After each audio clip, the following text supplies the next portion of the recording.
Hello అండి, 3 రోజులైంది videos పెట్టక. కొంచెం పని ఉండి పెట్టలేదు. అందుకు మంచి రెసిపీతో వచ్చాను. ఇవాళ బ్రెడ్తో గులాబ్ జామ్ చేసుకుందాం.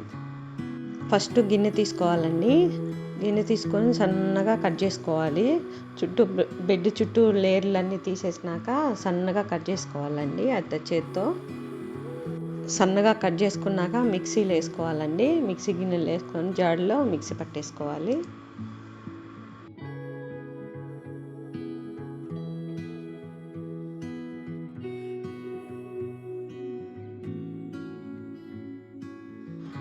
రెండు మూడు స్పూన్లు వేసుకొని పాలు చూసుకుంటూ కలుపుకోవాలండి. ఎందుకంటే తొందరగా అది లూజ్ అయిపోద్ది.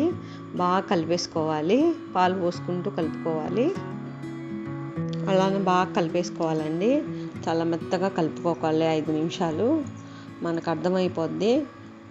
అచ్చంగా గులాబ్ జామ్ పిండి ఎలా వస్తుందో అలా వచ్చేస్తుంది.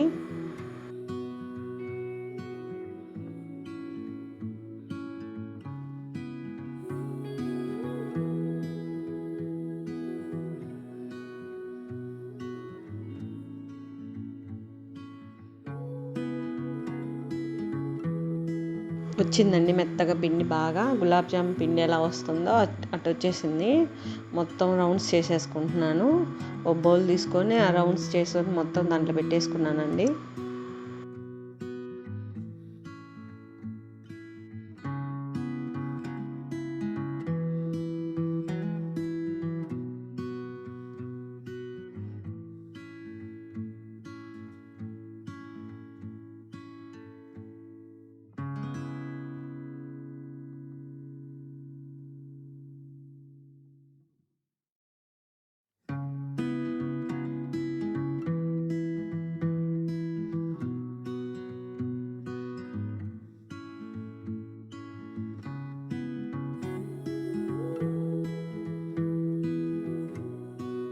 ఇప్పుడు స్టవ్ వెలిగించుకొని గిన్నె పెట్టుకుంటున్నానండి.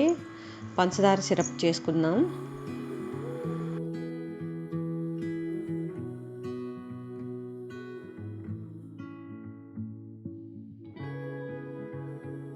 ఒక కప్పు పంచదారకి 3 కప్పులు వాటర్ పోసానండి.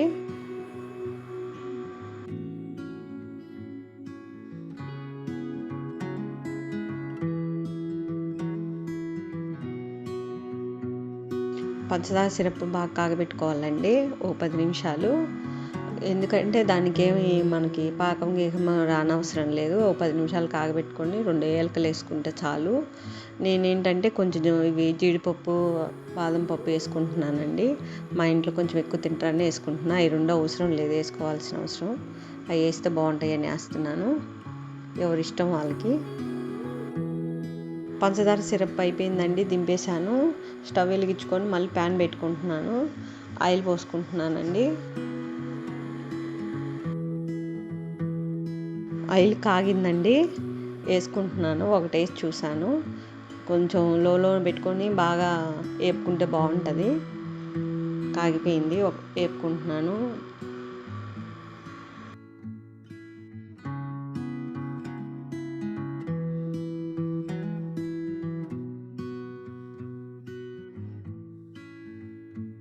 అన్నీ వేపుకున్నానండి. వేపుకునేటన్నీ తీసి పంచదార సిరప్లు వేసేసాను. ఇంతేనండి, అయిపోయింది. బ్రెడ్తో గులాబ్ జామ్ చేసేసుకున్నాము. ఎవరన్నా చుట్టాలు వస్తే 10 నిమిషాల్లో అయిపోయే రెసిపీ అండి. నాకు 10 నిమిషాలు అయింది. మా ముగ్గురికి కరెక్ట్గా సరిపోయింది. సూపర్గా ఉంది.